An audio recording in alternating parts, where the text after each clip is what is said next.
The list goes on and on and on. She's had hits both as a singer-songwriter and just as a vocalist. She's performed on every stage you can imagine, in film, in theater.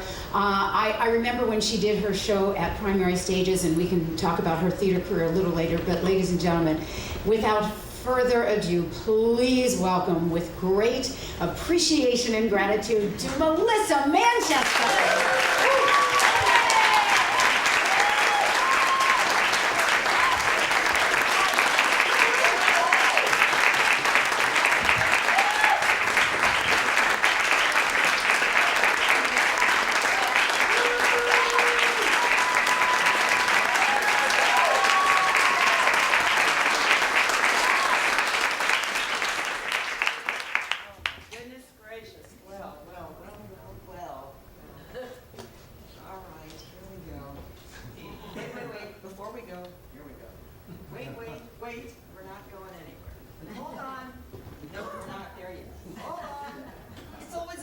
Furniture eventually.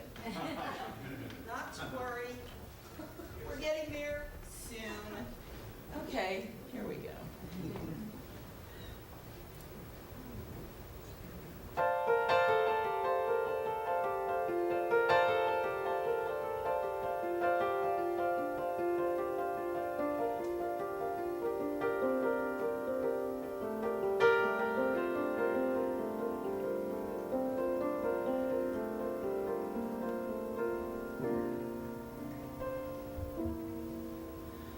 Well, hello there, good old friend of mine. You've been reaching for yourself for such a long time. There's so much to say, no need to explain. Just an open door for you to come in from the rain. It's a long road when you're all alone, and someone like you will always choose the long way home. There's no right or wrong, I'm not here to blame. I just want to be the one to keep you from the rain, from the rain.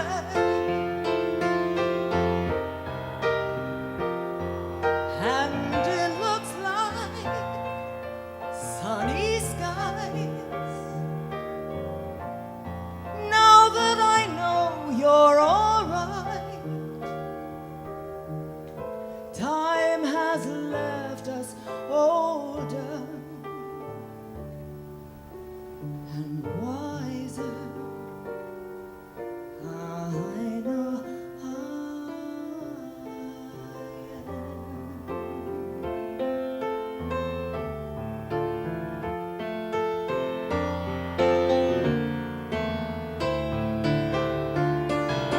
And I think of us like an old cliche, but it doesn't matter, 'cause I love you anyway, coming from the rain. And it looks like sunny skies.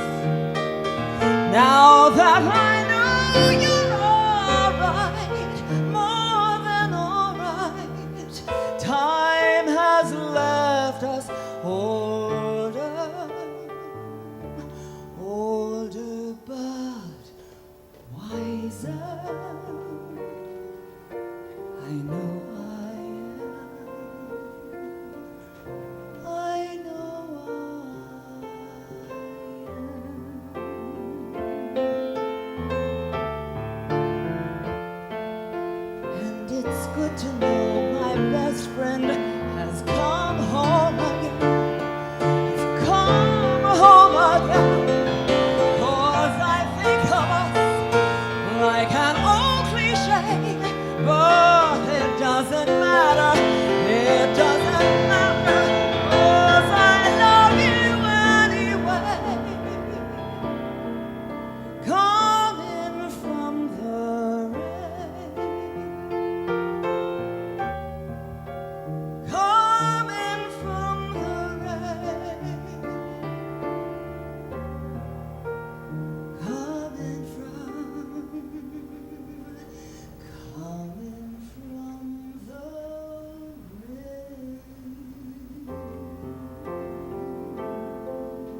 am so delighted to be here. A room full of writers is a really good idea at all times.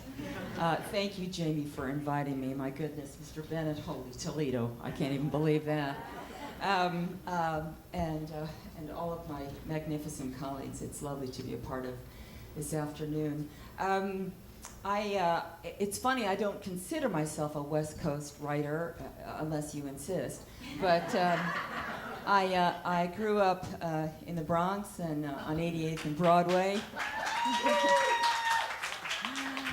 I actually just got my own lamppost right in front of the Bronx County Courthouse, which is really, by the New York Alumni Association. It was really swell. I grew up loving theater and melodies and songs, of course. And I found that when I write by myself, I have a much more theatrical expression. This next song I'm going to do for you, I haven't done it in a while, so be patient. It was inspired by a movie starring Maureen Stapleton and Paul Sorvino called Tell Me Where It Hurts. It's about this couple. And years later, after I had written it, which, sometimes real life is actually more extraordinary than movies. But not often, but sometimes. But years later, I went to the opening of the Broadway show Ballroom, written by my friends Marilyn and Al Bergman. And circumstances happened backstage, and they had a separate opening night party from the rest of Michael Bennett's crew, which is, I didn't ask, but I was invited. And at this opening night party was Maureen Stapleton. And I told her about this song, and she asked me to sing it to her. So I sang it to Miss Stapleton as I was draping her mink coat over her. I sang it into her face. I can't even believe this was my life when I think about it. Anyway, this is the song, and it's called Through the Eyes of Grace.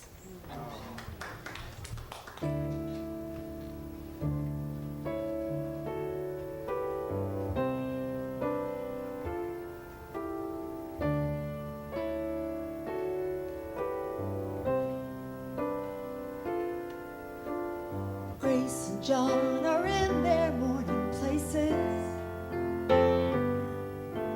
He looks at the paper, she looks straight ahead. Neither one is hungry, but they need to be fed. Yesterday, the kids came by to see them, celebrating 30 years of holding on. Lift a loving cup for couple number one. Look across the table, Johnny. Look across the table to me. There's still a young girl in the old girl's face. Look across the table, honey. So the day begins through the eyes of grace.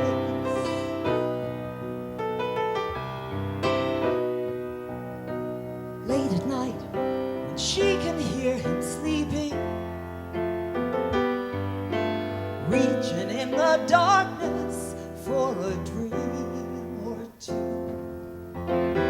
What she doesn't know is that he's dreaming too. Something in the mirror will remind her of something about the moonlight shining on the bed. Women don't get older, just a deeper shade of red.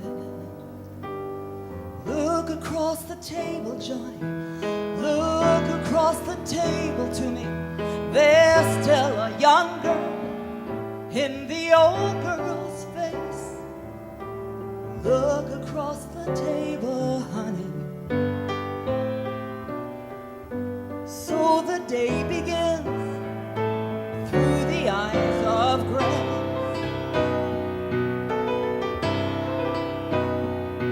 Tell me what to do, Johnny. Tell me what to do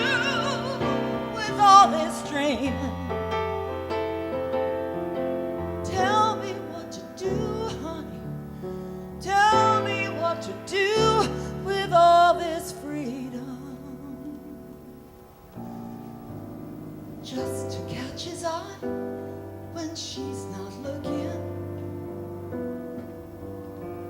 just to be surprised by such an old embrace, just to feel your life seen through the eyes of grace.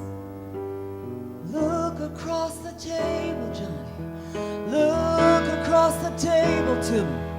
There's still a young girl in the old girl's face. It's more than just a memory. So the day begins through the eyes of grace.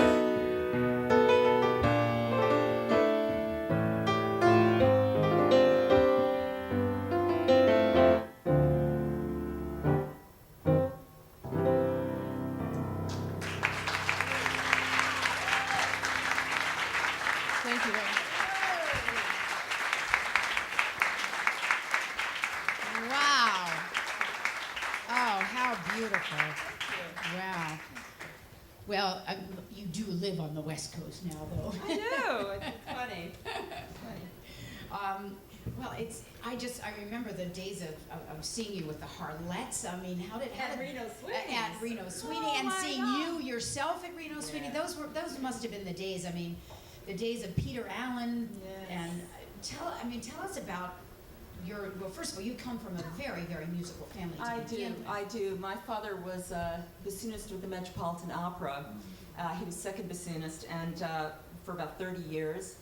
My mother was a clothing designer. She was one of the first women to own her own manufacturing firms on 7th Avenue, Ruth Manchester Limited. And yeah. So it was my sister and I, and everybody sang. That's just what you did after dinner. You just sang, and I always sang the odd harmony. And so that worked out quite well for the Harlettes, I guess. Yeah. Well, you know, I was playing at a club called The Focus. And I knew Barry because we sang commercials together. Oh, right. And he was just working with Bet, and he worked diagonally across the street at the Continental Baths. And so they came over on one of their nights off to see me. And Bet had never sung studio work, so she didn't know about background singing, but it was a secret desire of hers. Oh, really? So she came to see me with Barry at The Focus, and then in between my sets, and she had just been on the Carson Show for the first time, singing Shaboom Shaboom Oh, in the wow. Pedal Pushers. Can we ever forget? And so anyway, so in between, I went over to their table. Barry introduced me to her, and I said, "How exciting! You know, what are you doing?" And she said, "I'm getting ready to sing at Carnegie Hall." I said, "Wow, are you going to have background singers?" And she said, "Well, I don't know. Would you like to sing in back of me?" And I said, "Well, actually, I'd like to sing instead of you. But I'd be happy." So Barry and I, we created the Harlettes. We were originally called the Red Light District, then MGM, and I was the toots in the middle. And who were the other two? Gail Cantor and Merle Miller. Wow. Yeah. Well, those were the days. I mean, and I remember when she did Carnegie Hall. Yeah.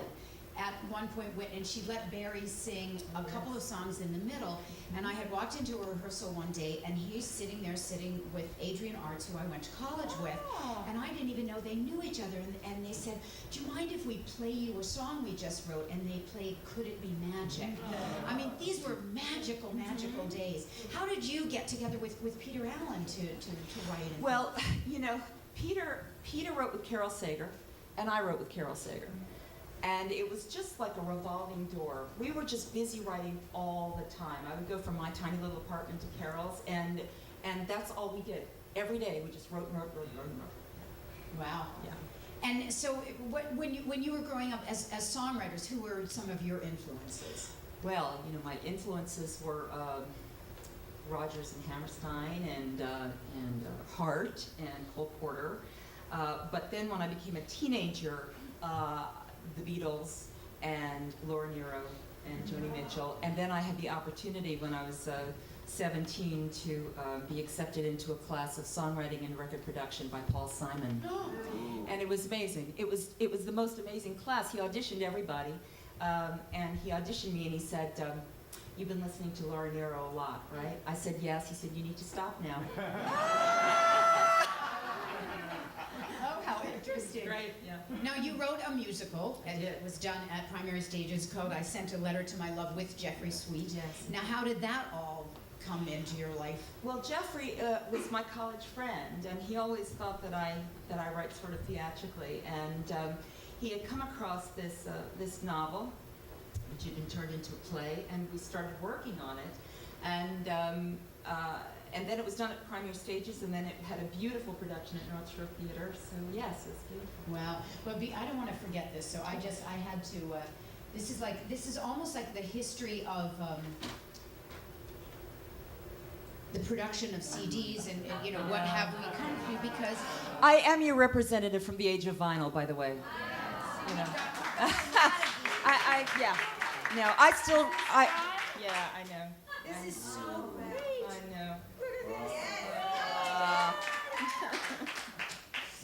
This is Don't Cry Out Loud, and then Melissa Manchester. But then, I mean, it's so, because she's the one person that I know that actually is represented on all counts, because then, of course, we have the CD.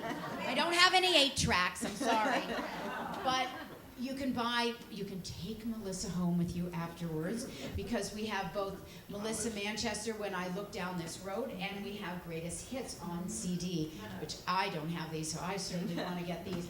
But, I mean, now you're working on a new musical. I am working on a new musical with Rupert Holmes and Sharon Vaughn. Sharon and I wrote some songs for the musical Hats that was done in New York and Chicago and New Orleans.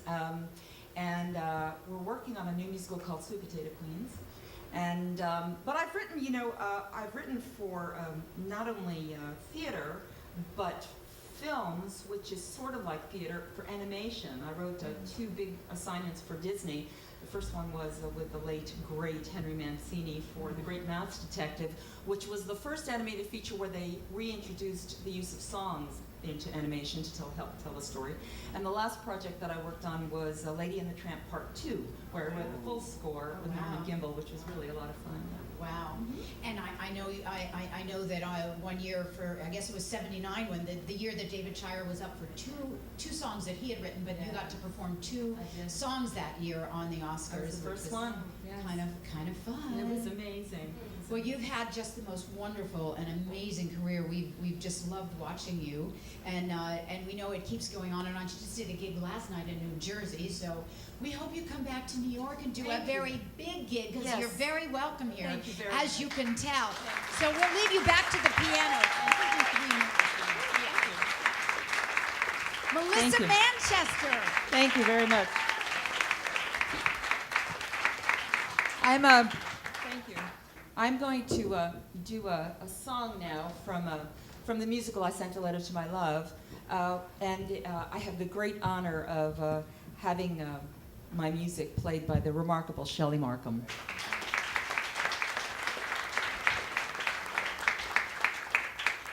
This is a small musical. A musical takes place in the 1950s. It's the story of a brother and sister who live in a small town. She goes looking for love in all the mistaken, misguided places. And this song that we're going to do for you comes at the very end of the piece, when she has to let go of her wrong assumptions and just face inner fantasies and just start to face life on its own terms. And it's called Change in the Air, and as I said, it comes at the very, very end of this musical, and I thank you before we even start for doing this, my dear. Thank you so much.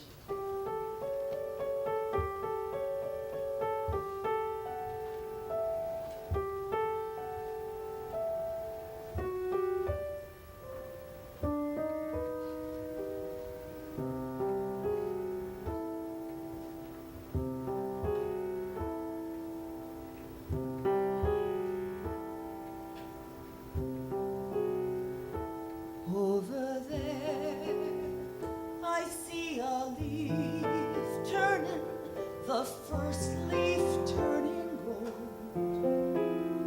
Just the sting, the first suggestion of a change in the air. Pretty soon,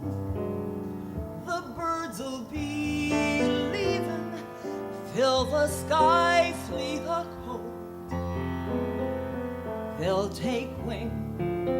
There is no question of a change in the air.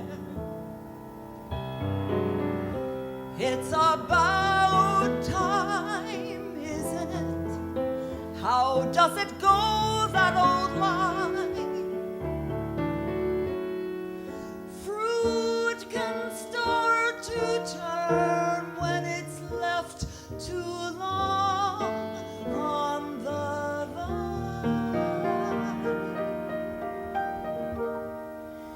Everywhere you sense the world shifting, summer spell losing hope.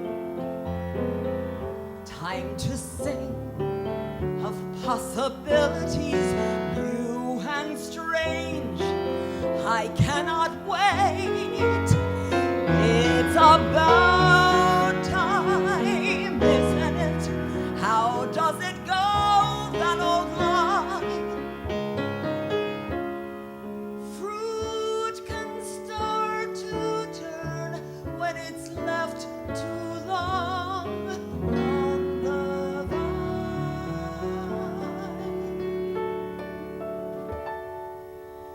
Everywhere you sense the world shifting, summer spell losing hold. Time to sing of possibilities new and strange. I cannot wait. I celebrate this change in the air.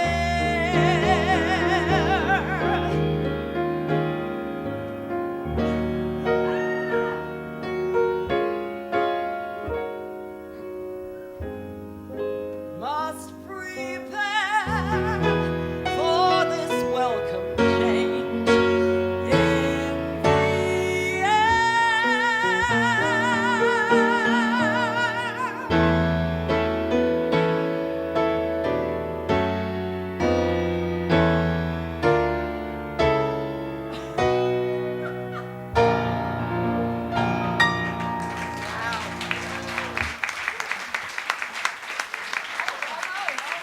Almost.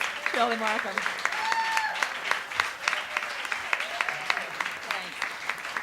Thank you. The next score I will be able to play all by myself. Much fewer key changes. Well, this next song that we're going to do for you, when I was writing, I had stopped. I had taken a very long time away from my career and my life on the road in order to, oh, let me move that because I can't see you. Sorry. That's better. It is really about moving furniture. It's just what it's about. Oh, that's better. I took a long time away from my career and life on the road in order to pursue the most creative adventure of my life thus far. I left the road to raise my children. And so I've been gone for a very long time, but they're large now. They said that I need to get out of the house more often.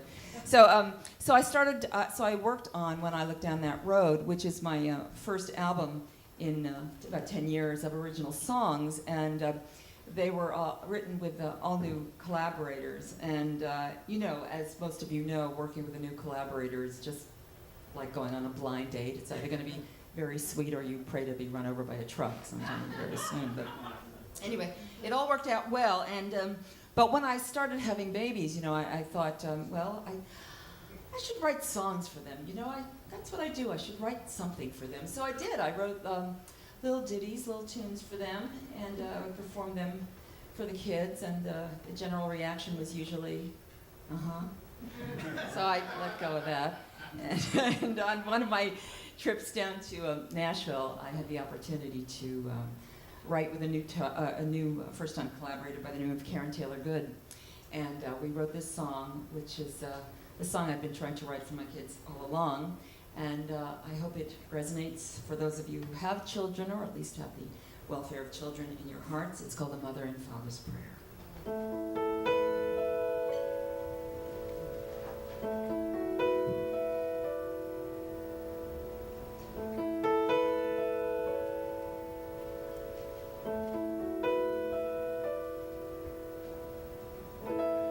I know you're listening as I lay me down to sleep.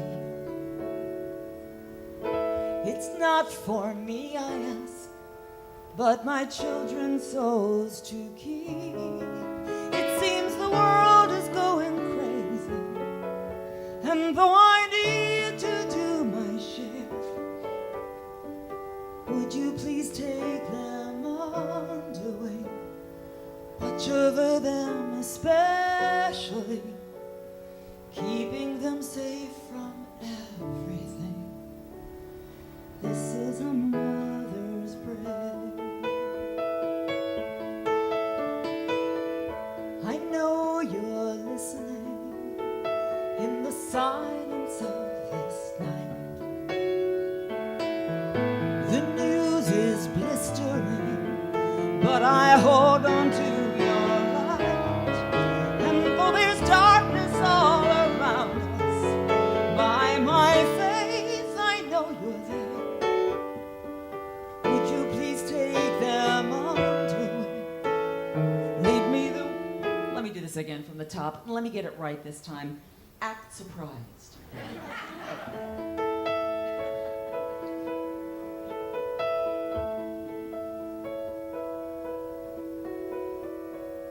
I know you're listening as I lay me down to sleep. It's not for me, I ask, but my children's souls to keep. It seems the world is going crazy, and though I need to do my share, would you please take them under wing? Watch over them especially, keeping them safe from everything. This is a mother's prayer.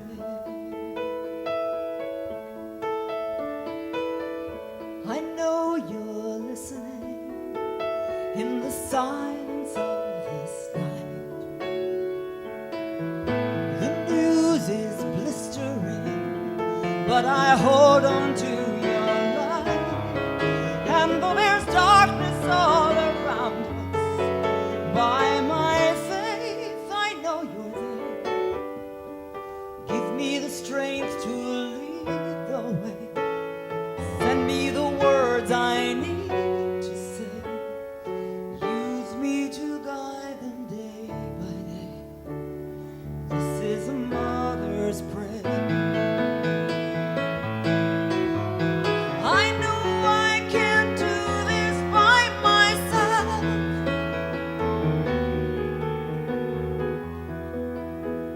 I thank you for your help.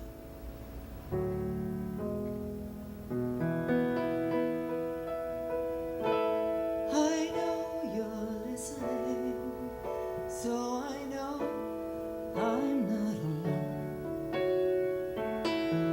I feel you here with me as we all face the unknown. Would you return us to your garden where no one's hurt and no one's scared? Free us from pride and bitterness. Keep us so close we won't forget. Teach us to love as you love. This is a mother's prayer. Teach us to love as you love. This is a mother's and a father's prayer.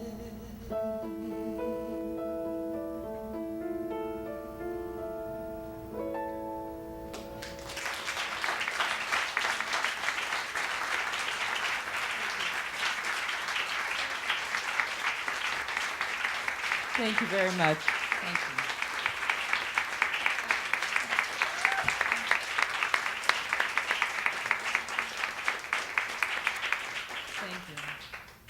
Well, I thank Jamie once again and all of you for supporting these afternoons. They're really important. You know, as writers, we work in the corners of rooms. We talk to ourselves. We face blank pieces of paper each time and wonder if we remember how to do this every time. It's as mysterious to me as when I first started this process of songwriting. This next song that I'm going to do for you and leave you with is a song that I